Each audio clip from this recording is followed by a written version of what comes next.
السلام علیکم ورحمۃ اللہ وبرکاتہ۔ آپ جہاں بھی ہیں ہمیشہ خوش رہیں، آباد رہیں۔ میرے دوستو، آج ہم جس موضوع پر بات کرنے جا رہے ہیں وہ ہے توبہ۔ ہمارے معاشرے میں لوگوں کو نیک نہیں بنایا جاتا بلکہ مزید گناہ کی طرف دعوت دی جاتی ہے، وہ کسی حساب سے بھی دعوت دی جائے۔ مثلا صحابہ کرام رضوان اللہ علیہم اجمعین کے دور مبارک میں وہاں جب کوئی شخص توبہ کرتا تھا تو لوگ اس کو مبارکباد پیش کرتے تھے، اور پھر وہ پہلے چور تھا، ڈکیٹ تھا، زانی تھا، شرابی تھا، تو اس کے پچھلے عیب سب ختم ہو گئے، پچھلے گناہ سب ختم ہو گئے۔ کیوں؟ ان کو پتا تھا کہ توبہ انسان کے گناہوں کو معاف کر دیتی ہے۔ اللہ تعالیٰ توبہ کرنے والے کو بڑا پسند کرتا ہے۔ اس لیے دیکھیے حضرت داحیہ قلبی رضی اللہ تعالیٰ پہلے بیٹیوں کو زندہ درگور کیا کرتے تھے، پھر اسلام قبول کیا، نبی کریم صلی اللہ علیہ وسلم کے ساتھ وفاداری کی، تو پھر جبریل بھی داحیہ قلبی کی شکل میں آیا کرتے تھے۔ یعنی پھر اللہ کو داحیہ قلبی سے اتنی محبت تھی۔ یہ کیوں ہوتی ہے؟ اللہ تعالیٰ کو محبت کیوں ہو جاتی ہے؟ اتنا گناہ گار شخص پھر اللہ کو محبت ہو جاتی ہے؟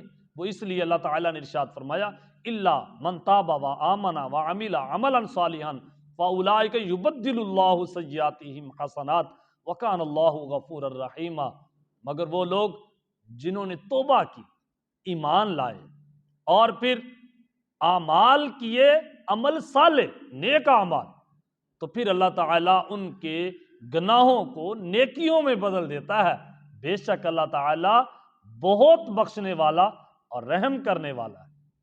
اور آگے یہ سورۃ فرقان کی آیت 70 ہے، اس سے اگلی آیت 71 ہے، وَمَن تَابَ وَآمَنَ وَمَن تَابَ وَعَمِلَ صَالِحًا إِنَّهُ يَتُوبُ۔ اللہ تعالیٰ ارشاد فرماتا ہے کہ وہ لوگ جنہوں نے توبہ کی اور توبہ کرنے کے بعد عمل صالح کیے، پھر نیک کام شروع کر دیے، پھر دوبارہ گناہوں کی طرف نہیں گئے، یہی لوگ ہیں جنہوں نے ایسے توبہ کی جیسے اللہ چاہتا ہے۔ یعنی انہوں نے اللہ کی طرف یوں رجوع کیا جیسے اللہ چاہتا ہے کہ بندہ میری طرف رجوع کرے۔ اب دیکھیے صحابہ کرام رضوان اللہ علیہم اجمعین یوں توبہ کیا کرتے جیسے توبہ کرنے کا حق ہوتا ہے، تو پھر اللہ تعالیٰ ان سے محبت فرماتا۔ پھر کسی صحابی نے کبھی کسی کو تانا نہیں دیا۔ اور ہمارے ہاں کیا ہے، ہمارے ایک آدمی تھے، وہ اداکار تھے پہلے غالباً،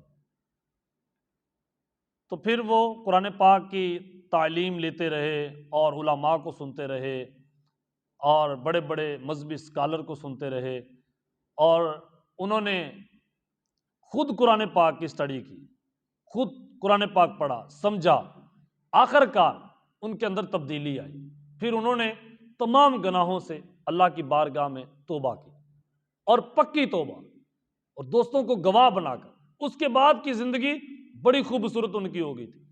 پھر وہ مسجد میں جاتے، انہوں نے اپنا ایک کاروبار، کوئی جائز کاروبار انہوں نے کرنا شروع کیا، وہ کاروبار میں ہی مگن رہتے تھے، پھر وہ اللہ اللہ کرتے، پھر وہ نیک لوگوں کی طرح زندگی بسر کر رہے تھے، گھر والوں کے حقوق پورے کرتے، گالم گلوچ نہیں کرتے تھے۔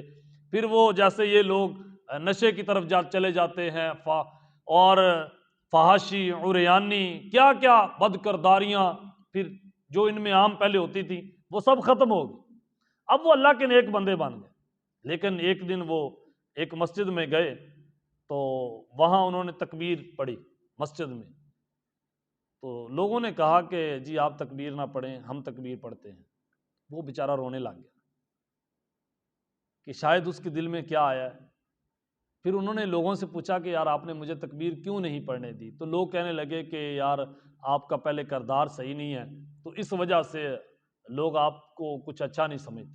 یہ دیکھیں ہمارا مائنڈ کیا ہے، ہم کیا سوچتے ہیں، ہم کیا کرتے ہیں، ہم اپنے سے اوپر کسی کو نیک ہی نہیں سمجھتے۔ اب اس کے دل پہ کیا گزری ہے، اس کے دل پہ کیسا چیر آیا ہوگا بیچارے۔ وہ اللہ کی، اس کے محبوب کی تعلیمات کیا ہیں، ہم کیسے زندگی گزار رہے ہیں۔ نبی علیہ السلام نے ارشاد فرمایا جس کے دل میں ایک رائی کے دانے جتنا بھی تکبر آ گیا، اللہ اس کو الٹا ڈال کے اور گھسیٹ کر اللہ اس کو جہنم میں لے کے جائے منہ کے بل۔ اب بتائیں کہ ہم جنت کے قابل ہیں؟ جو ہمارا کردار ہے، ہم اپنے سے زیادہ کسی کو نیک سمجھنے کے لیے راضی نہیں ہیں۔ اور وہ صحابہ کرام رضوان اللہ علیہم اجمعین جن کے سامنے ایسے ایسے وہ پہلے والے ڈکیٹ تھے، چور تھے، جو پہلے چوریاں کیا کرتے، پھر جب اسلام آیا انہوں نے اسلام کو قبول کیا، پھر وہ اسلام میں داخل ہوئے، پھر کبھی کسی صحابی نے کسی کو تانا نہیں دی، کبھی کسی صحابی نے کسی کو کچھ نہیں کہا، بلکہ ہر صحابی دوسرے صحابی کو اپنے سے ہمیشہ اعلیٰ سمجھتا تھا۔ اور ہمارا معاشرہ، ہم تو یقین جانے کہ لوگوں کو الٹا برائی کی طرف دھکیل رہے ہیں، لوگوں کی بےزتی کرنا اور لوگوں کو بے عزت کر دینا اور لوگوں کو نہ جانے کیا کیا تانے دیتے ہیں، تاکہ جو بندہ توبہ کرنے کی طرف آ رہا ہے وہ بندہ چلا ہی جائے، وہ کہے کہ یار ادھر آنے سے بہتر ہے جو منہ کالا کر رہا ہوں کرتا رہا۔ ایسا ہمارے معاشرے میں نہیں ہونا چاہیے۔ ہمیں چاہیے کہ گناہ گار سے نہیں، گناہ سے نفرت کریں، گناہ گار سے نفرت نہیں کرنی چاہیے۔ میرے نبی کریم صلی اللہ علیہ وسلم نے جرم کو ختم کیا ہے، مجرم کو نہیں۔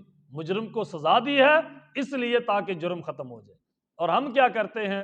ہم انسان سے نفرت کرتے ہیں، ہم اس کے اعمال سے نہیں، ہم ڈائریکٹ انسان سے نفرت کرتے ہیں۔ یہ ہمارے معاشرے میں کچھ اچھی رسم و رواج نہیں ہے جو ہم اپنا رہے ہیں، وہ یہ کہ ہم دوسروں کو حقیر سمجھتے ہیں۔ اس لیے ایک صحابی تھا جو گورنر بنا بصرہ کا، وہ نبی کریم صلی اللہ علیہ وسلم کا صحابی تھا، اور بعد میں آنے والے لوگ تابعین شمار ہوتے ہیں۔ تو جب یہ گورنر بصرہ داخل ہوئے مسجد میں تو لوگ کھڑے ہو گئے کہ ایک تو یہ صحابی ہیں اور پھر گورنر بھی ہیں، حکمران بھی ہیں۔